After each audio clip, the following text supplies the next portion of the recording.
everybody. It's Tom Christie back in the carving shop, and this will be session 4 of carving a Hen Shoveler Decoy.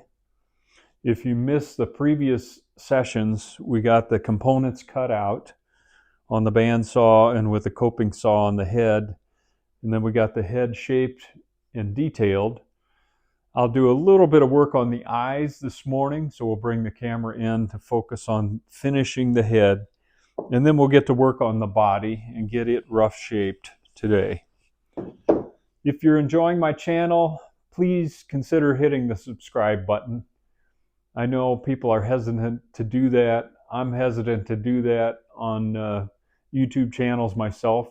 I don't know why, but it is a show of support. It's free, and if you can find that subscribe button, please hit it. It does help me out, and it's kind of a thumbs up to what I'm doing here, which is providing free resources for people that might want to carve wildfowl or decoys of any kind. And I hope it's helpful. All right, let's bring the camera in, take a look at the head and finishing it up this morning. I've done a little bit of work on the head to finish things up here, and I just want to describe that briefly. I use an X-Acto to clear the epoxy sculpt off the eyes, and the blade won't scratch the glass eyes. And then I use it to refine the shape of the eye and just make subtle changes to get the eye shape correct. I use the side of the blade as a scraper around the eye, and it does a nice job of smoothing out the epoxy sculpt. And I've already done that work, so I'm not going to dig in too much there, but that's the way I do it. There's a little bit of an edge there I can take off and smooth out. And by using the blade around the eye, I don't risk scratching the eye with the sandpaper, because it will scratch a glass eye.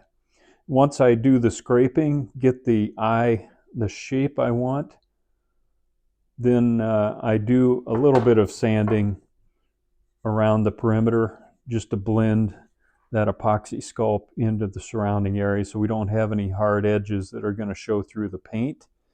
And now the head is complete, and I like the way she looks. All right, going down to the body, I'm going to put, I kind of played around with different angles on the head here, and I kind of like, I'm not going to go straight ahead. I like a turn, and I think a little more of a turn on this particular decoy because she's kind of perky and lively, and I want to convey that in the carving. So a little bit of a head turn helps convey some life, in my opinion. So I've got that penciled in so that as I'm shaping up the body, I can leave that flat area for the neck. Now I'm going to do some layout work on the body. We want to locate the tail. I'm going to have cross primaries, so I want to get those located so as I'm doing the general rounding and removing of material, I don't take off too much material in those areas I'm going to need it. All right, I've got the primaries, the cross primaries sketched in here, and just a note, the primaries of shovelers are very long and they extend way back on the tail. So that's the way I've cut the bird out, and I want to make sure I don't cut those too short. So I'm going all the way out to the tips here to use all of that wood. Now I want to locate the tail on the side of the bird as it meets the body and give myself a registration mark on both sides. And then this will come from the center down to that point. I'm going to leave about a 1/4 inch of thickness on the tail. This is a smoothie, so it's not a fully decorative bird, so I need to leave some strength in the tail there.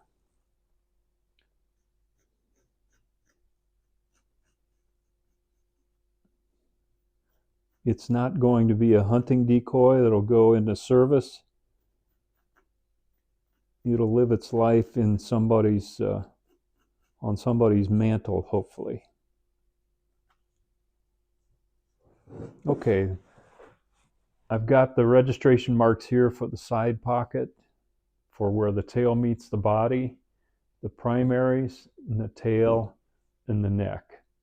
So now I'm ready to rough carve and rough round the body.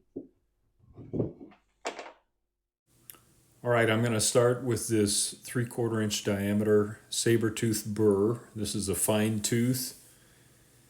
And I like this bit for general rounding because I can use the round tip in an area like this and get a little more than, I don't want a hard edge there.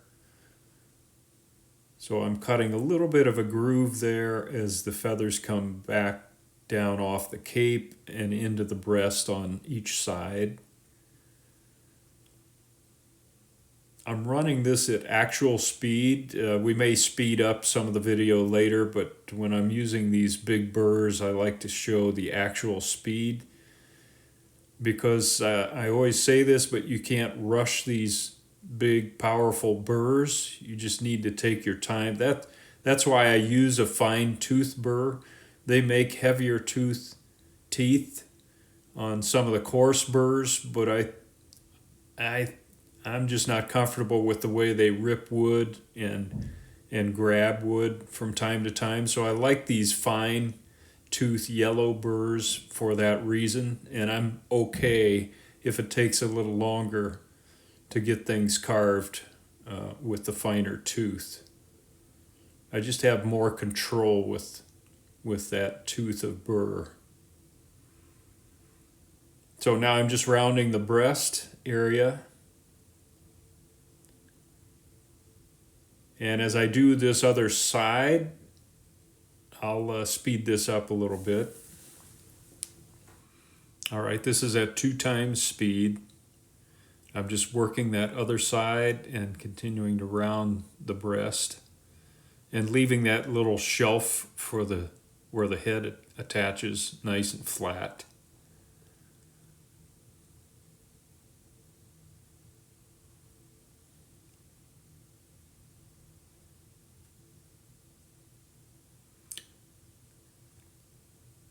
I'm going to round this side pocket area now, and I'm just taking wood off and trying to get a nice round profile here to begin with.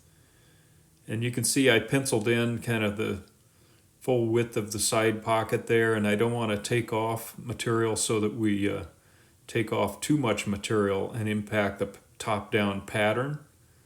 So I'm just taking this down roughly to that center point of the side pocket.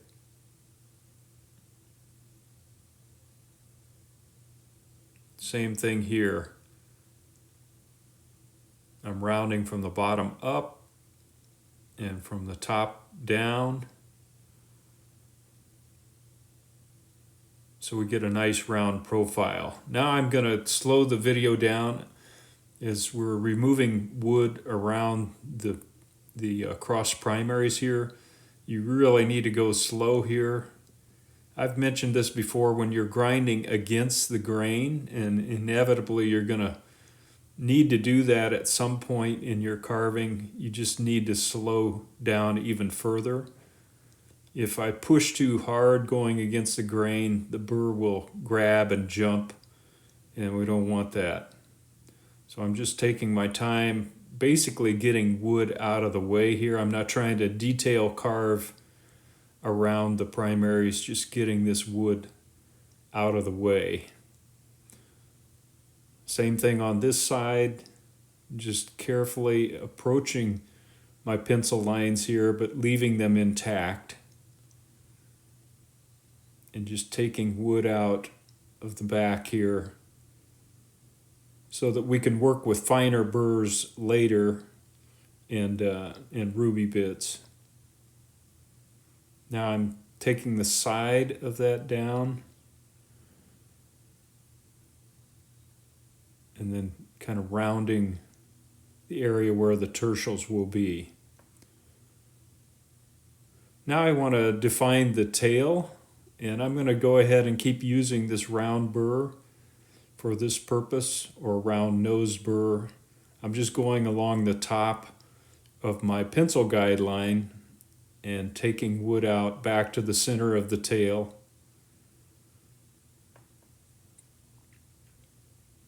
Kind of a tight area here, so you can see I'm manipulating the bird around until I can get a good shot. And I'm only going to get so much wood out of this area with this big 3/4 inch burr. You can see I can't fit it under the primaries there.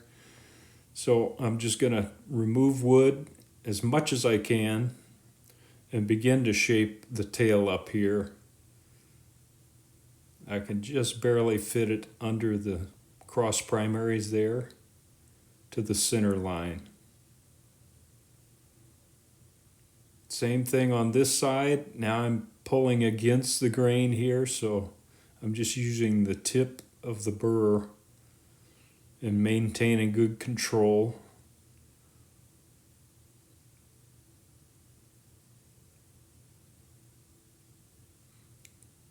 Because in a high-speed rotational burr, you can easily, it wants to pull itself around with that rotation. So you need to have good control and keep your hands out of the way at all times. All right. That looks pretty good. That's about all I want to do with this round burr. Now we'll work on this V area between the primaries. I'm going to switch to this 3/4 inch fine tooth burr again and just very carefully begin taking material out here between the primary groups. You can see as I get close to the edge, that burr wants to pull down. So again, go slow. This is actual speed.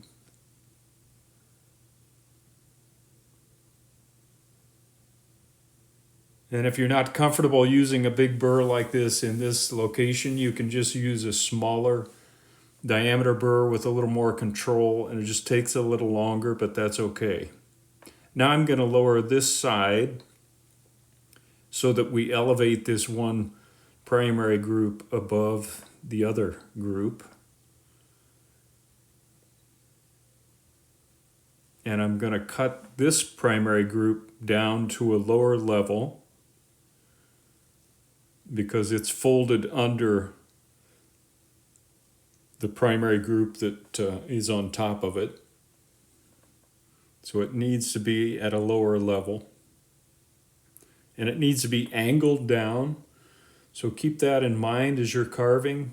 These primary groups angled down. So I'm going to take wood off here down into the side pocket area. So a lot of people get this area wrong, and I've gotten it wrong before, is really look at your angles and make sure that they make sense.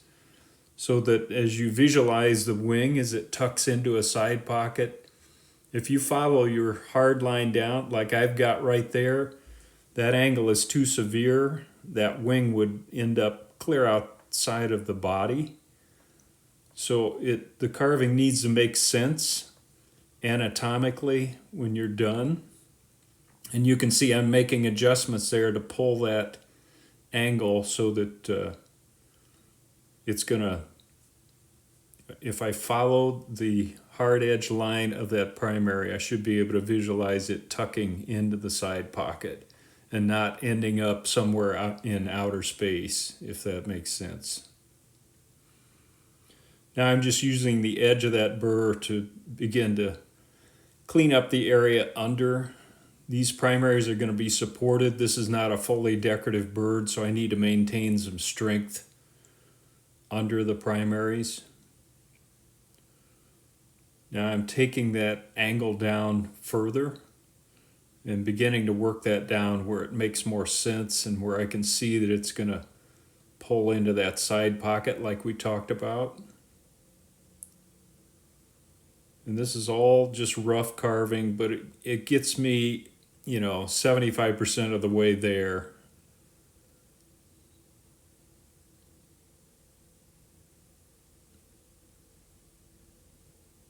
I just pointed, I'm maintaining my side pocket registration mark there, and also the mark of where the tail meets the body. Now I'm using this burr to create the underside of the tail, and you can see I'm going very slowly, grinding against the grain here. Now I can flip the bird around and kind of finish the job and create the underside of the tail here. And then go back and round this rump area.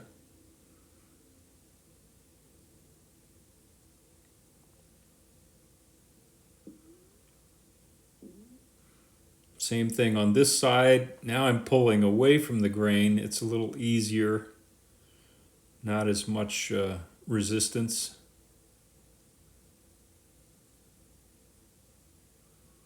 Same process here.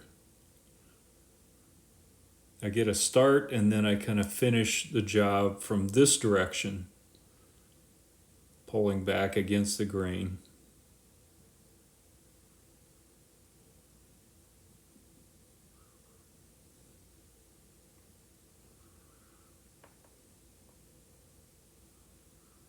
I hope I'm not putting you to sleep. I'm showing the entire rough grinding process here, but I'm hesitating to speed things up too much because this needs to happen very slowly, as I've talked about before.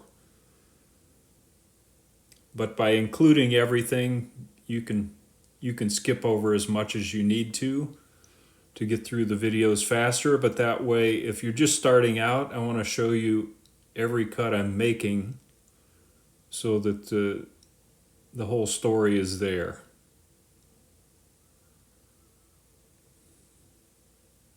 I'm just going back to the top edge of the tails now, using the the edge of the cylinder, and I can define the upper tail surface a little more cleanly.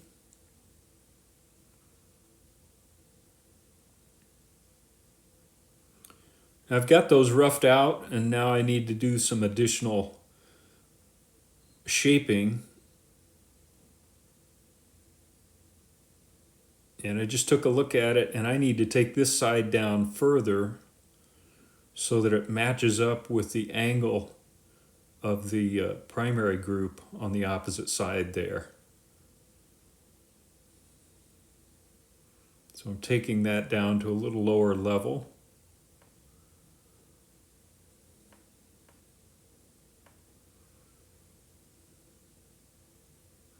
If you don't get that matched up right, it's going to look awkward, like the primaries don't really connect, or they're not going where they need to go. Now I'm just cleaning up the tail coverts area with the edge here.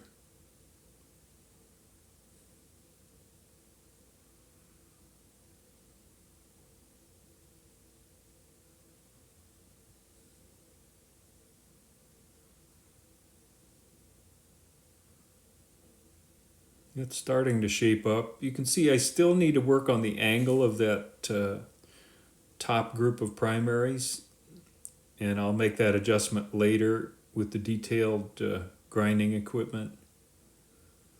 Still angled out a little bit too far the way it is right now. We've got those shaped up. We've got wood out of the way. Now I'm going to shift to a ruby bit, a little cone or triangular shaped ruby bit. And I can use this bit to clean up and get into these areas that the larger burrs just can't fit in here. So I can finish the job with this ruby bit. And I like these rubies. They're a lot safer. Just because they don't have teeth on them. They just have texture. Still have to keep your hands away from them, but they don't jump around as much as the burrs do. So now I'm going between the primaries, cleaning that area up. So I'll use this bit and go over what I've carved so far and just smooth things out and shape things up. And that looks pretty decent. I think we'll stop here and just do some checks. Here's just a quick look at the very rough shaped body. So we've kind of defined where the cross primaries are, the tail rounded, define where the neck will be. And now we can refine that shape a little bit.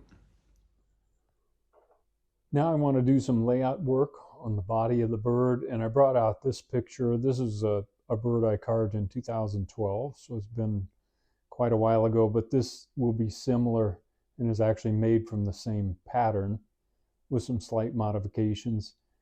And I wanted to show this picture because we want to carve this group of side pocket feathers drop down a bit with the speculum pulled out and lapped over these larger rear side pocket feathers.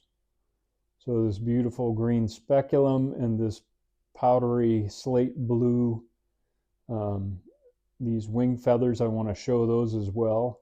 So we'll carve individual tertials, carve the speculum as a group, carve this group of side pocket feathers, and then probably put a little definition around where the scapulars meet the tertials back here and drop this line down so that this is one carving level, this is another, these individuals, and not a lot of other detailed carving on the bird. All right, let's start with a top-down view, get a dimension with my dividers from the front of the bird to the back edge of the cape, and mark that on here, and then go from that same point at the back of the cape up to these where the wing tucks into the front of the to the breast feathers there in the side pocket. I'm going to transfer that over here. We'll scoot this over and draw an arc, and then go back and get a dimension from the center line out, and where that meets this arc, that's where I want to set these corner points right there. So that kind of defines where the cape will lie.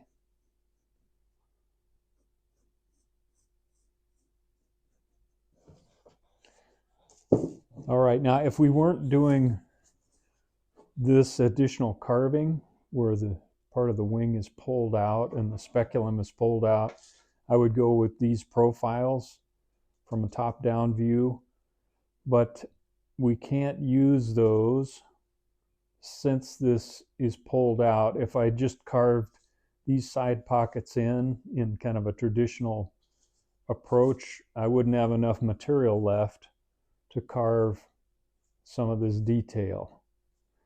So I'm going to make these a little more shallow on this bird.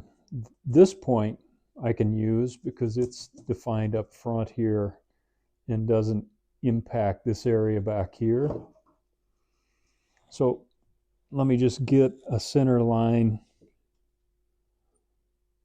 out, and I'll mark that on the bird because I know that's from the top down, that's where this is coming in to meet.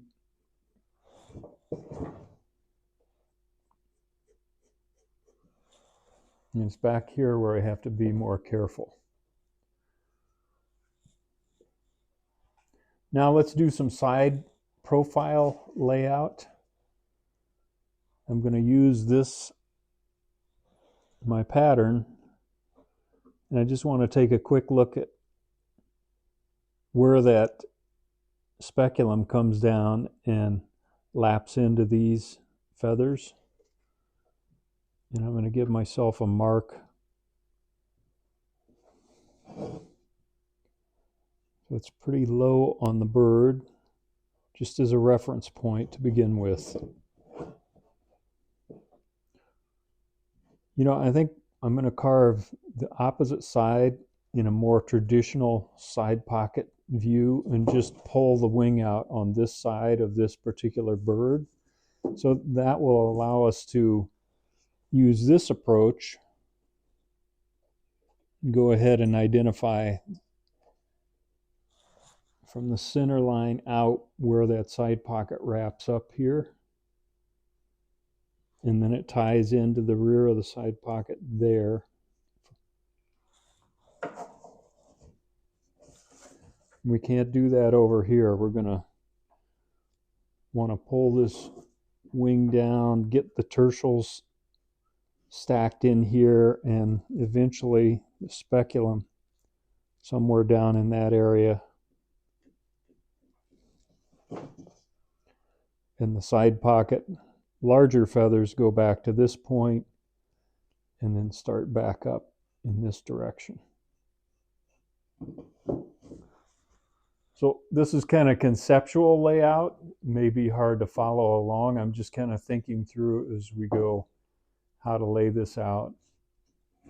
And you can tell I'm making decisions on what this particular bird is going to look like as we speak here, which is often what happens. I've got my layout work done. It's kind of messy layout work, but I've got things sized the way I want them. Show you that side and this opposite side. I'm going to go ahead and just carve the side pocket in here.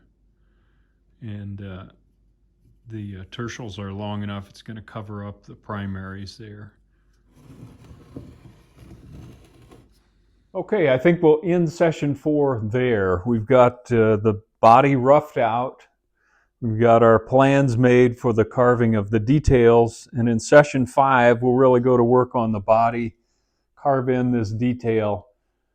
Session 4 is already almost 30 minutes long, and I think we can do 30 minutes on the details on the body, along with getting the head assembled in session 5. So until then, Tom Christie signing out. Good carving to you.